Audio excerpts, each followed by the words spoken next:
오늘 말씀의 제목은 친구들을 위하여 기도할 때입니다. 친구들을 위하여 기도할 때 어떤 일이 일어났다 하는 거예요. 하나님은 한 인생을 바라볼 때 그 사람을 주목하는 바가 어떤 거냐 하면 그 사람과 관계되어져 있는 모든 상황을 아주 소중하게 다루신다 하는 것을 오늘 말씀에서 우리가 깨닫게 됩니다. 너희가 나를 가리켜 말한 것이 내 종 욥의 말같이 옳지 못하다. 욥을 위로하기 위해서 왔던 아주 걸출한 친구 3명에게 하나님이 하신 말씀이에요. 하나님께서 욥의 고난을 끝내실 때 가장 먼저 하신 일이 무엇인가? 욥의 상처를 먼저 치료하지 않았어요? 재산을 먼저 회복시키지 않았습니다. 먼저 하신 일은 욥의 관계를 먼저 바로 잡으셨어요. 욥의 관계를 먼저 바로 잡으셨다. 여러분, 우리가 그동안 살펴봤던 소발, 빌닷, 엘리바스, 이 사람들 욥에게 틀린 말을 한 것이 없어요. 하나님에 대해서 정확히 말한 것은 사실인데 바르게 말하지는 않았다. 하나님은 공의로우시다. 죄는 심판받는다. 이런 얘기들이 틀린 말이 아니지만 고난받는 자 앞에서 그 진리를 칼처럼 사용해서 상처난 것을 더 후벼파고 아프게 만들었다 하는 거예요. 오늘 우리도 마찬가지 아닐까요? 내가 옳다라고 생각되어지면 상대방이 아픈 상태, 상처난 상태 아랑곳하지 아니하고 계속해서 자기 옳음을 계속해서 주장을 하는 겁니다. 틀린 말이 아니에요. 그런데 바르게 사용하는 것은 아닙니다. 신학적으로는 맞을 수 있지만 영적으로는 허술한 겁니다. 하나님은 이렇게 말씀하십니다. 너희는 나에 대해서 옳게 말하지 않았다. 맞게 말했지만 옳게 말하지는 않았다는 거예요. 우리가 말이라고 하는 것은 나를 변호하기 위해서 하는 것보다는 상대방 아픔을 헤아려주고 위로해주고 격려해줄 때 그 말이 더 쓰임새 있게 쓰이는 거고 가치가 드러나는 법입니다. 그런데 욥의 친구들은 다 맞는 말만 했지 그 말을 옳게 사용하지는 못했습니다. 그래서 하나님께서 그 친구들을 나무라시는 거예요. 그리고는 그 친구들에게 욥에게 가서 번제를 드리라고 그렇게 얘기를 합니다. 욥에게 번제를 드린다는 화목을 신청한다는 거예요. 너 욥의 마음을 아프게 하고 상처에 더 아프게 쥐어짜고 그럼으로 인해서 욥을 위로하는 것이 아니라 욥을 더 괴롭게 했으니 가서 욥에게 용서를 구하라는 거예요. 그러면 내 종 욥이 너희를 위하여 기도할 것이라. 놀라운 장면 아닙니까? 너희들 잘못한 거야.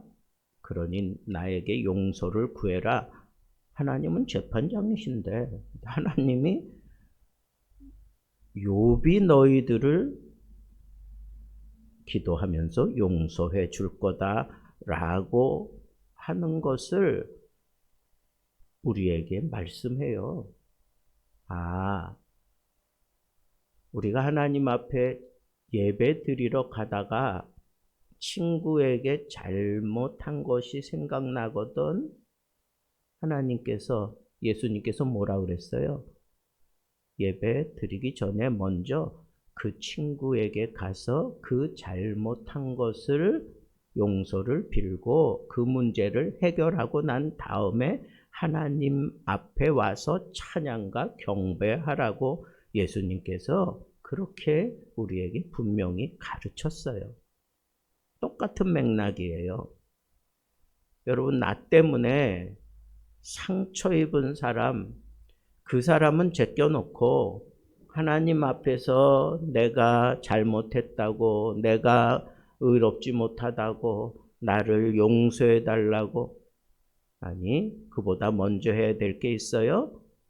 나와 그렇게 얽히고 설켜 있는 이 관계 속에서 풀려지지 않는 그 상태로 가서 하나님 앞에 예배한다고 하는 것은 옳지 못하다 하는 것을 우리에게 가르치는 거예요. 왜 기도 문제를 다루면서 이 관계를 먼저 다룰까요? 그것은 내가 하나님 앞에 정말 당당하게 기도하려면 내 마음에 분노를 가지고 풀지 못한 문제를 그대로 묻어두고 기도한다면 그 기도가 하나님 앞에 옳게 상달되지 않는다는 거예요. 친구들은 죄를 범했다고 그럽니다. 하나님이. 그래서 하나님이 진노한다고 말씀하셨어요. 그런데 용서의 통로는 욥의 기도를 통해서 그 용서의 통로를 하나님이 그려 넣으신 겁니다. 죄인은 하나님께 직접 갈 수 없어요. 중보자가 필요합니다. 그런 의미에서 욥은 이 세 친구들에게 하나님께 이르는 중보자 역할을 하는 그리스도의 예표였던 겁니다. 여러분들에게 상처를 준 사람이 있다면, 아니면 여러분들이 어떤 누군가의 상처를 만들어낸 장본인이라면 하나님은 우리에게 이렇게 얘기합니다. 그를 위하여 기도하라. 내 마음을 아프게 한 사람, 나를 짜증나게 한 사람, 내 돈 떼어먹고 도망간 사람, 막 10년 전의 일이지만 그 일만 생각하면 그냥 얹혔던 그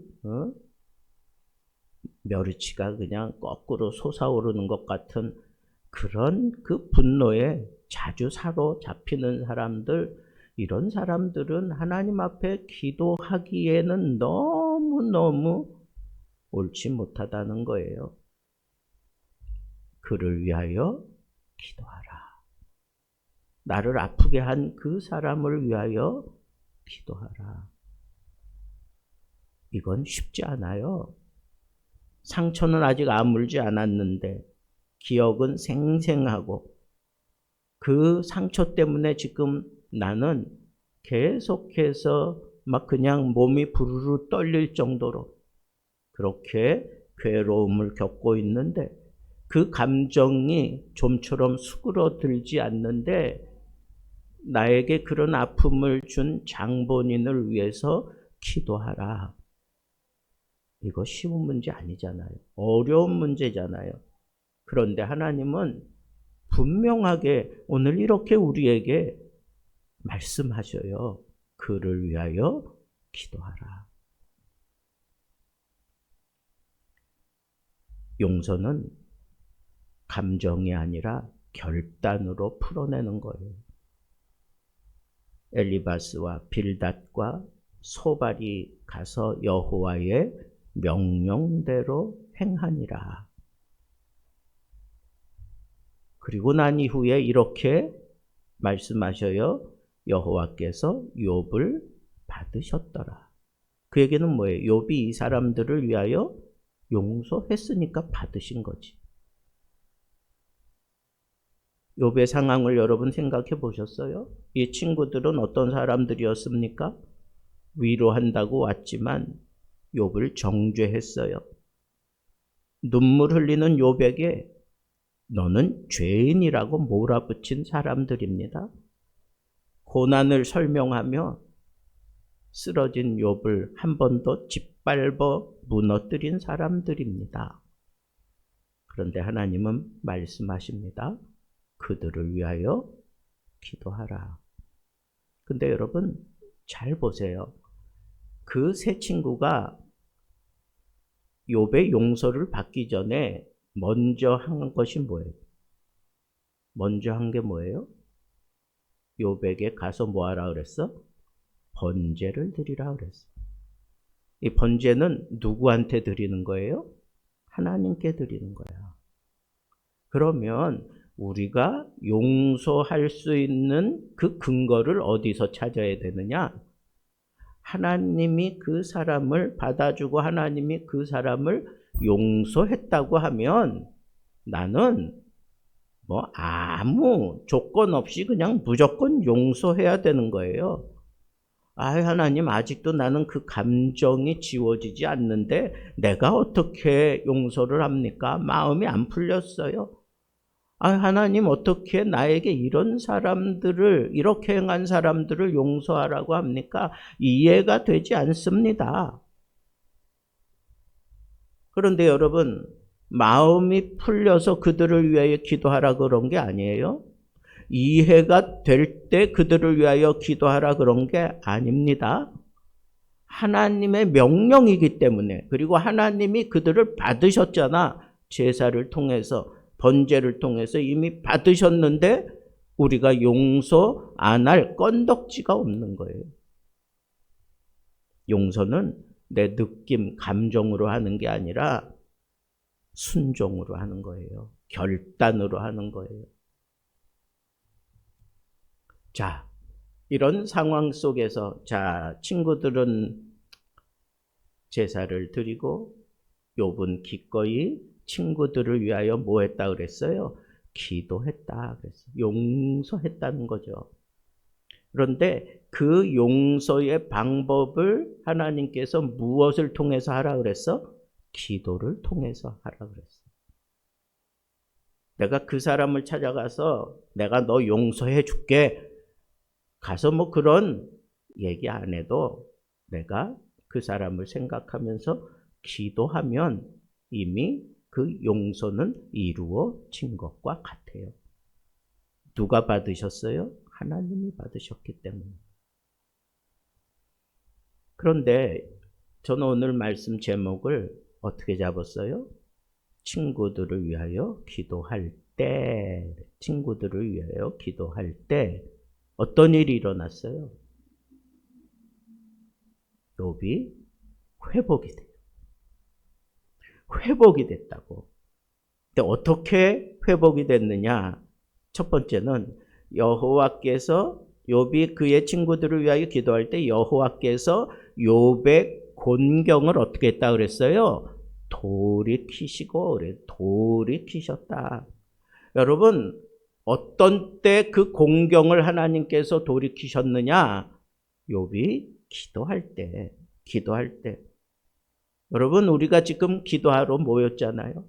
이 기도할 때 하나님이 우리의 곤경을 돌이켜 주시는 아주 적절한 타이밍이다 라고 하는 이 사실을 여러분들이 딱 염두에 두고 여러분 마음속에 있는 아직도 풀어내지 못한 그 용서해야 될 사람들과의 관계 속에서 내가 용서받고 또 내가 용서해야 될 그런 관계를 내가 부적절하게 지금도 가지고 있다면 그걸 기도를 통해서 다 내려놓으라는 거예요. 바로 그때 하나님께서 우리의 곤경을 회복시켜 주신다는 거예요. 욥의 회복은 고난이 끝났을 때가 아니에요. 시간이 지나서도 아닙니다. 기도할 때입니다. 기도할 때 회복이 일어났다. 이게 놀라운 하나님의 방식입니다. 네가 용서할 때 내가 회복시킨다. 이게 하나님의 방법이에요. 여러분 삶이 왜 막혀 있는가? 내가 기도하는데, 말씀도 듣는데, 열심히 봉사도 하고 헌신하는데, 선교한다고 최선을 다하고 있는데 왜 나는 변하지 않는가? 왜 내 이 속내는 변하지 않는가? 그것은 아직 내가 내려놓지 못한, 용서해야 될 것을 용서하지 못했거나 용서받아야 될 것들을 위해서 내가 하나님 앞에 제대로 번제를 드리지 못한 것들이 있다면 회복이 일어나지 않는다는 것. 자, 하나님께서 회복해 주신 이 상황을 보세요. 하나님께서 회복시키실 때에는 이전에 갑절로 회복을 시켜주셔요. 여호와께서 욥에게 이전 모든 소유보다 갑절이나 주신지라. 분명히 그렇게 얘기했어요. 갑절로 주신다. 여러분 참 힘들고 어렵고 갑갑하고 참 괴로운 그런 시절을 여러분들이 지금 걸어가고 있다고 생각하십니까? 여러분, 하나님이 우리의 곤경을 돌이키시기만 하면 우리는 갑절로 회복이 된다. 이 믿음을 여러분들이 붙잡기를 바랍니다. 갑절의 회복, 관계의 회복, 존귀의 회복, 삶의 기쁨의 회복, 이런 것들이 그냥 한꺼번에 확 일어나는 거예요. 여기서 또 한 번 강조합니다. 욥의 회복은 기도할 때 일어났다는 겁니다. 말씀을 맺겠습니다. 사랑하는 성도 여러분, 욥의 인생을 바꾼 순간은 하나님을 만난 순간이 아니었습니다. 친구들을 위하여 기도하는 그 순간에 이루어졌습니다. 당신을 아프게 한 사람이 있습니까? 아직도 생각하면 마음이 무너지는 사람 있습니까? 이해할 수 없는 말과 행동이 귀에 계속해서 울리고 있습니까? 억울함과 분노가 내 마음속에 여전히 살아서 움직이고 있습니까? 하나님은 오늘 이 말씀을 통해서 우리에게 이렇게 묻습니다. 지금 그들을 위해서 기도하겠느냐? 저희 어머니가 예전에 우리 식구들 다 모아놓고 아침마다 가족 예배를 드렸는데 그때 항상 어머니가 기도할 때 즐겨 사용했던 문구가 이거예요. 지금도 양손에 복을 가득히 담고 이 복받을 자가 누구인지를 찾고 계시는 하나님. 이렇게 기도를 시작했어요. 여러분, 그 기도 드리면서 어린 마음이지만 저는 어머니가 그럴 때마다 속으로 그랬어요. 하나님, 저에게 복을 주세요. 저에게 쏟아 부어 주세요. 여러분, 하나님은 지금도 하나님의 사람들을 위하여 복을 양손에 들고 지금 기다리고 계셔요. 원수들을 위해서, 친구들을 위해서, 내 관계를 정상화시키기 위해서 기도하는 그 순간 하나님은 손에 들고 있는 모든 복을 한꺼번에 쏟아 부어 주실 것입니다. 그 순간 여러분들의 묶였던 삶이 풀리고 막혔던 길이 열리고 닫혔던 하늘이 열립니다. 바로 그 놀라운 복을 받을 수 있는 타이밍이 기도할 때입니다. 기도할 때입니다. 그래서 욥이 갑절의 복을 누리고 사람들이 와서 욥을 마음껏 축복하는 그런 장면도 나오고, 결정적으로 욥이 장수하다가 하나님 앞에 갔다고 하는 이 사실로 욥이 끝나고 있는 것을 우리가 생각할 때, 이 땅 위에서 누릴 수 있는 모든 복으로 하나님이 재차 부어주셨다, 회복시켜 주셨다 하는 이 사실을 여러분들 생각하고, 고난 가운데 있든지 지금 여러분들의 마음이 완전하게 쾌활하게 풀려지지 않은 그런 상태이라면 곰곰이 생각하고 하나님 앞에 다 내려놓으세요. 용서하세요. 바로 그때 하나님께서 우리에게 그 공경을 회복시켜 주시며 하나님의 복을 우리에게 왕창 쏟아 부어 주실 것입니다. 여러분들 마음에 남아있는 상처를 하나님이 아십니다. 용서하기 어려운 사람을 위해서 오늘도 기도하게 하옵소서. 감정이 아니라 믿음으로, 이해가 아니라 순종으로 그를 위하여 기도하기 원합니다. 내 아둔한 머리를 하나님 지혜롭게 하셔서 내 관계 속에서 아직도 풀리지 않은 이런 모든 문제들 하나님 생각나게 하셔서 이 시간 다 쏟아 부으며 기도하게 하시고, 하나님 나를 이 공경에서 회복시켜 주옵소서. 이 기도가 오늘 우리가 붙잡고 이 밤에 하나님 앞에 기도해야 되는 기도입니다. 이 기도를 드리면서 우리에게 약속되어져 있는 하나님이 이미 허락하신 모든 복을 기도를 통하여 누릴 수 있기를 우리 주님의 이름으로 축복합니다.